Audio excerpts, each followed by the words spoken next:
tonight. Ukrainian missiles struck a Russian-occupied region in western Ukraine. 27 people were killed, 25 were wounded. The UN strongly condemning the attack. Both countries have relied on long-range missiles in the winter months. Russia has been bombarding Ukraine with hundreds of missiles at a time. Ukrainian forces say that they are using more resources to shoot down Russian attacks. But Ukraine is hitting farther into Russia than ever before. A drone hit oil depots 40 miles inside the Russian border, sparking a massive fire. And as we are 1 month away from the 2-year mark of the war, reports of a new chilling reality for Ukrainian soldiers in the trenches. Look at this: rats and mice swarming them in their sleep, sometimes drawing blood.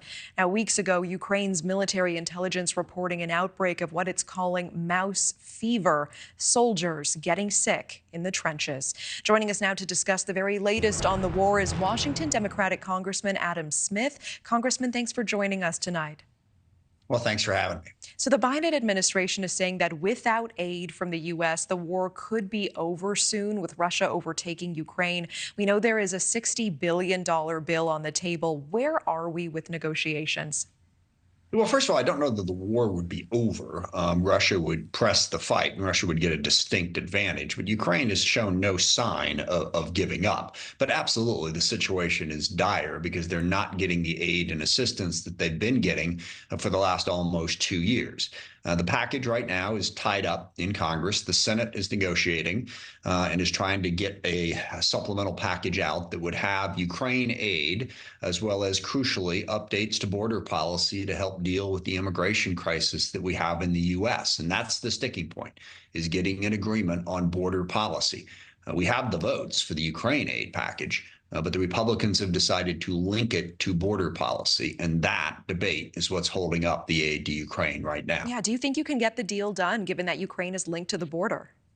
It's going to be really difficult. I know this. Republicans and Democrats in the Senate are working together, and they're working with the White House to get to that agreement. What is really problematic is House Republicans have not really made it clear what they want on this. And they have been muttering that they're not sure that they would support a deal, even if a bipartisan agreement came out of the Senate. So it is going to be difficult, but it is incredibly important when you see what's happening in Ukraine. Ukraine is holding on by their fingernails right now, and they need our support to stop Putin from taking over the whole country. I know you met with the White House this week. What did they say?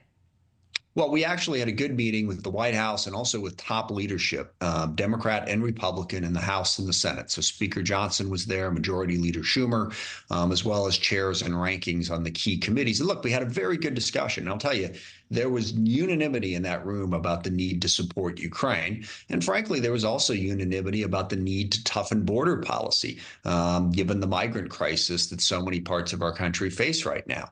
The devil's in the details in working out that agreement. You know, the Republicans have passed a very onerous package, House Resolution H.R. 2, which is a non-starter for many Democrats. They have to come off of that package and agree to a compromise. But there was a good, I think, honest discussion about that and a lot of agreement. You know, many Ukrainian soldiers on the front lines are reportedly developing mouse fever due to infestations in the trenches, disease, some reportedly bleeding from their eyes. What are you hearing about conditions deteriorating right now, and what is your reaction to these reports?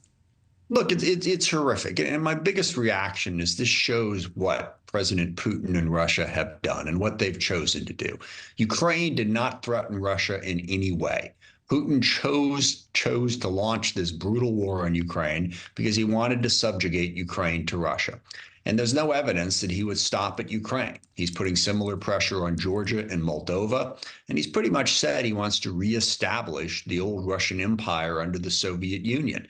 Look, this is the result of a brutal war that Putin has launched on the Ukrainian people. He must be stopped in order for us to get to the point where peace is possible.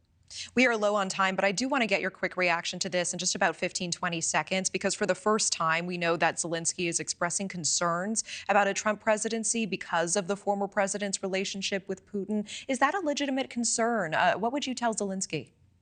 No, I think it's a very legitimate concern. I think the concern is more direct than that. President Trump has made it clear that he doesn't support Ukraine in this conflict.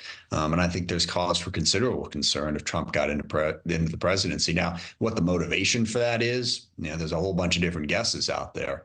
But former President Trump has made it clear he's reluctant to support Ukraine. And I think President Zelensky's fears are well-founded. Okay, Congressman Adam Smith, I appreciate your perspective and time tonight. Thank you. Thanks for giving me the chance. Thank you for watching. Go to newsnationnow.com to find News Nation on your television provider. And don't forget to click the red subscribe button below to get more of News Nation's fact-driven, unbiased coverage.